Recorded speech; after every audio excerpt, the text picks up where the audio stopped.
Ya, kembali lagi di pembelajaran eh, Merdeka Belajar.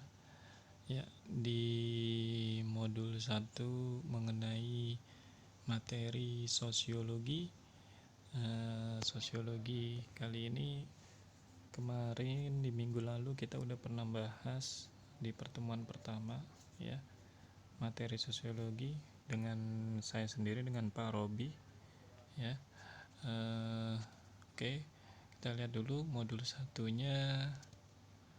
Oke, kita next ya.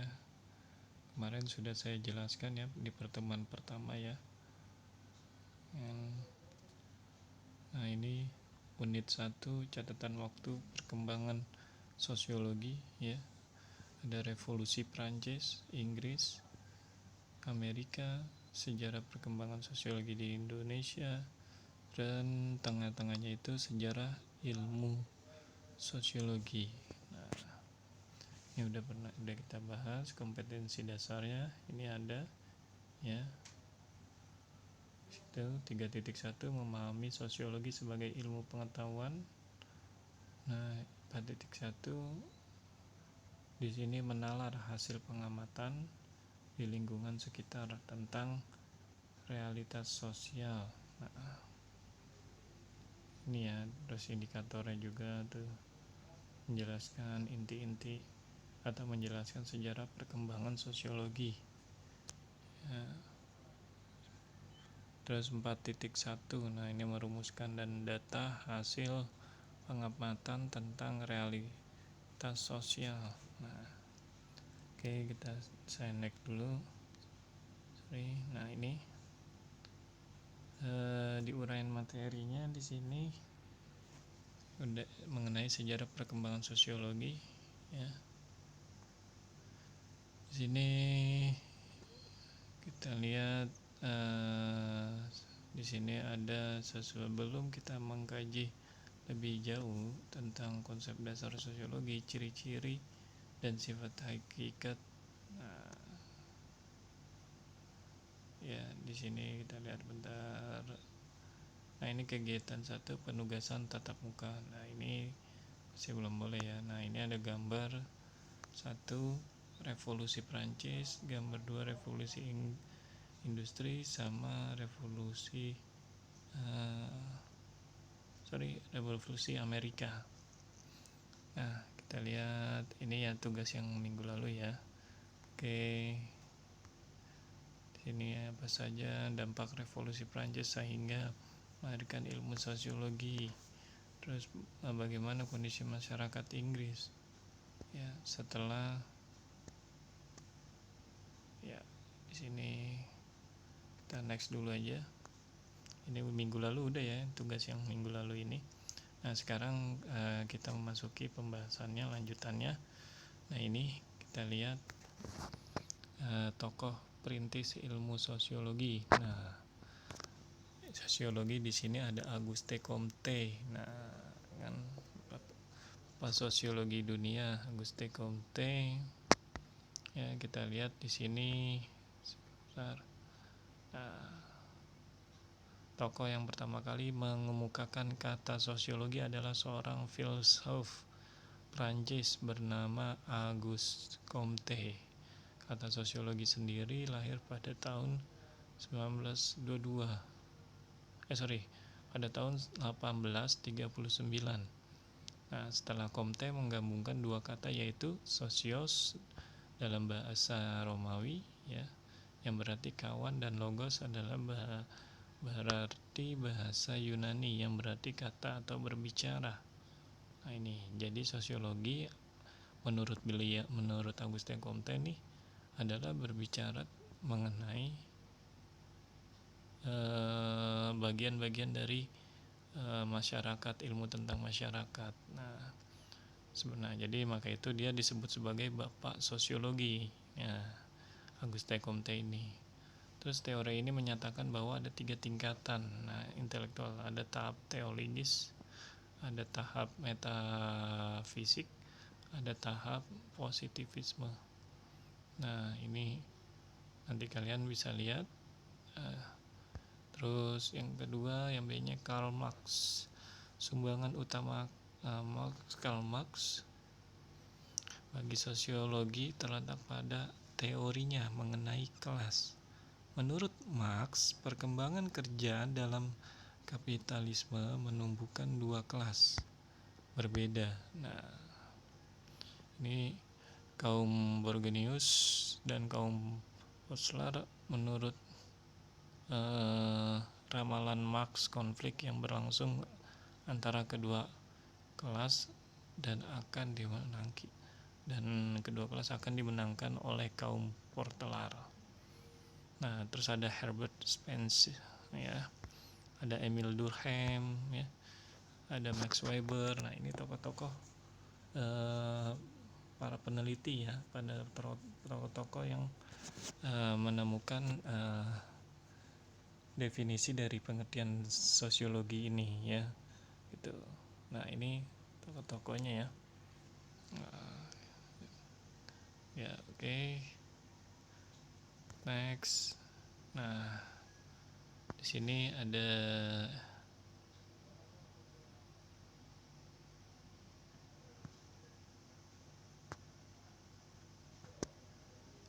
Oke, nah sekarang kita lanjut ke pengertian sosiologi. Nah, pengertian sosiologi, nah di sini ada Emil Durkheim, ada Pitirin Sorokin, ada Selo Sumarjan, ya, ada Max Weber, ada Auguste Comte, ya. Nah, ini pengertian sosiologi. Ya, kalau pengertian sosiologi secara umum itu sosius artinya berteman, rekan, dan logos yang berarti ilmu.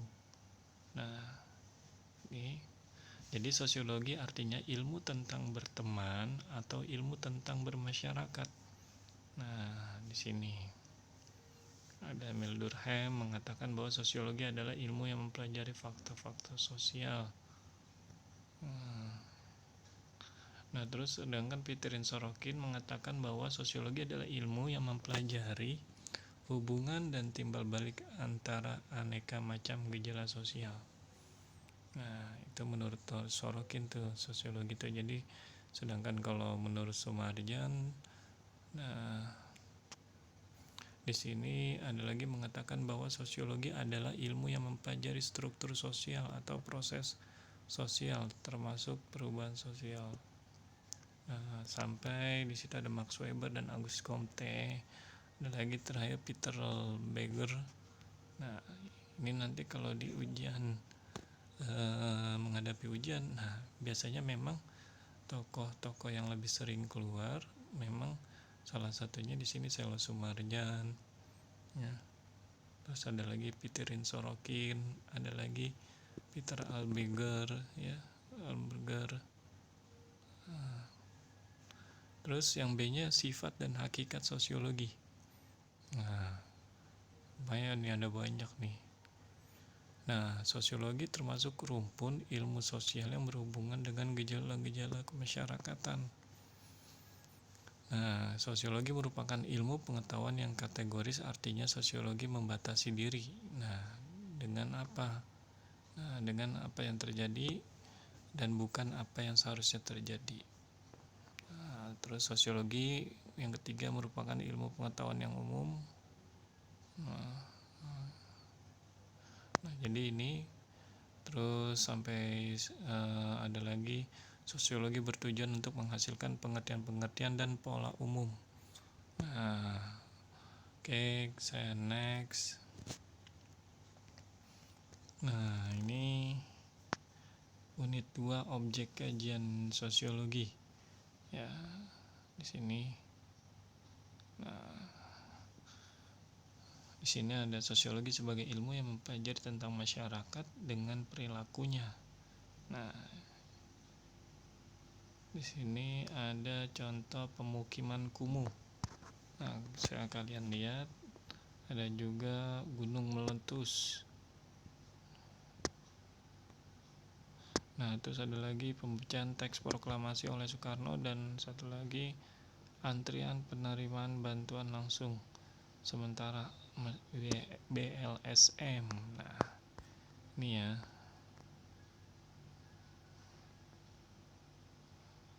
Oke, kita next.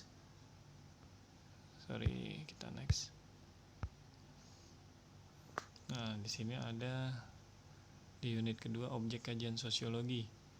Nah, dengan kata lain menjadi kajian sosiologi adalah hubungan timbal balik antara manusia dengan manusia lainnya. Jadi interaksi sosial ya masuk dalam sosiologi ya, berkomunikasi ya kan. Terus dengan antara individu dengan kelompok ya. Terus hubungan antara kelompok atau dengan di sini hubungan kelompok dengan kekelompokan. Nah, maksudnya dengan antar kekelompok ya. Terus yang keempat, sifat dari kelompok sosial yang bermacam. Nah, coraknya ini. Nah, jadi objek sosiologi apa aja nih? Objek sosiologi ada objek material dan ada objek formal. Nah, diingat ya, objek material itu apa, formal itu apa. Nah, objek material sosiologi adalah kehidupan sosial, gejala-gejala proses hubungannya antar manusia. Nah, objek formal di situ juga orientasi sosiologi di masyarakat meliputi. Nah, ini ada lumayan banyak ya, keluarga adalah tokoh, guru. Ya, sebenarnya emang di sini objek material dan objek formal ini sering juga keluar dalam ujian semester ya. Nah, terus ruang lingkup sosiologi. Nah, di sini ya apa aja nih, ada kedudukan dan peran sosial individu dalam keluarga. Terus ada juga nilai-nilai dan norma sosial yang mendasari atau mempengaruhi sikap ya. Terus masyarakat kebudayaan daerah sebagai sub masyarakat serta kebudayaan nasional. Yang terakhir, nah di situ yang terakhir masalah-masalah sosial budaya yang ditemui dalam kehidupan sehari-hari. Nah, ini contohnya, ini ada gambar ya. Pembangunan di wilayah perkotaan. Nah, ini sebagai ilmu pengetahuan sosiologi mengkaji lebih mendalam pada bidangnya dengan cara bervariasi. Misalnya seorang sosiologi mengamati kenakalan remaja di Indonesia. Nah, saat ini mereka hanya akan mengkaji mengapa remaja tersebut nakal.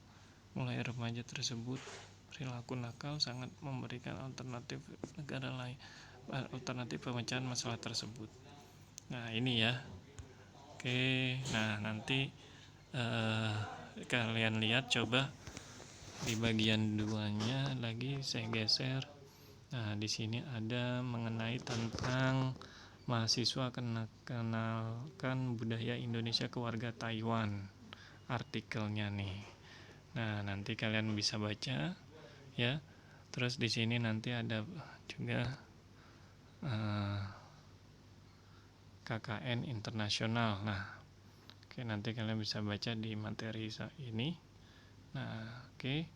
Nanti jangan lupa di komen ya, di like ya, di subscribe ya, untuk siswa-siswa ya, atau untuk pelajar Indonesia ya. Oke, itu aja. Terima kasih. Kurang lebihnya mohon maaf. Wabillahi taufiq hidayah. Wassalamualaikum warahmatullahi wabarakatuh.